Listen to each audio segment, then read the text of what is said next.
जो सीटेट के लिए और सुपरटेट के लिए रामबाण रहेगा, बहुत इंपॉर्टेंट। जो ये क्वेश्चन है, प्रयोग प्रदर्शन युक्ति से आप क्या समझते हैं? तो पहले ध्यान रखिएगा, जब क्वेश्चन है या प्रयोग, जहाँ पे हम कोई चीज़ को प्रयोग कर रहे हैं तो प्रयोग कैसे करेंगे? सही तरीके से करेंगे, और सही करेंगे तभी प्रयोग होगा। सही नहीं होगा तो वो प्रयोग अस्थायी नहीं माना जाएगा। तो यंत्रों के उपयोग का सही प्रकार से ज्ञान देना चाहिए। जो भी यंत्र का प्रयोग कर रहे हैं वह ज्ञान हम सही दें या सही लेंगे तभी अस्थायी होगा। जो भी प्रयोग करें वो क्रमबद्ध रूप में करें। क्रमबद्ध मतलब क्या होता है? एक रूप में, एक क्रम में हो। और यह क्रमबद्ध किस मूल्यांकन को बताता है? तो यह क्रमबद्ध सतत मूल्यांकन को बताता है। एक ध्यान रखेंगे, सतत मूल्यांकन को। छात्र को देखकर प्रयोग सीखने का अवसर देना।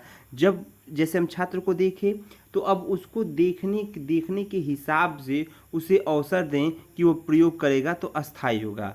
दृश्य या सभ्य सामग्री का उचित प्रयोग करके, दृश्य मतलब देख के, शब्द मतलब सुन के, दिखा के सुना कर प्रयोग करना। मित्रवता के साथ प्रयोग या संपन्न करना। मित्रवता मतलब मित्रों के द्वारा या व्यक्ति मंडल के द्वारा प्रयोग का प्रदर्शन करते समय छात्र की प्रयोग में रुचि बनाए रखना। जब छात्र कोई प्रयोग कर रहा है तो उसमें रुचि पैदा करे तभी वह प्रयोग करे, अन्यथा प्रयोग ना करे। शिक्षक को बहुत सावधानी से पाठ की प्रभावत्मकता को बनाए रखना चाहिए। शिक्षक हमेशा जो भी प्रयोग करे वह कहीं ना कहीं सावधानी के रूप में। तो ये ध्यान रखेंगे, प्रयोग प्रदर्शन विधि में क्या है?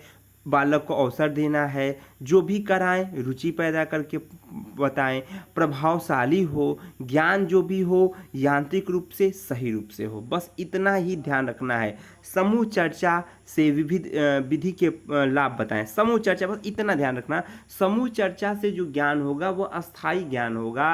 और समूह में हमेशा चर्चा करना चाहिए। वह समूह से चर्चा करने से जो हिचक होता है बालकों का, वह हिचक धीरे धीरे दूर हो जाता है और उन्हें बोलने का जो स्तर होता है वह बदल जाता है और वह धीरे धीरे क्रमबद्ध अस्थायी हो जाता है। लेकिन समूह में जब किया जाता है तो समूह को बांट देना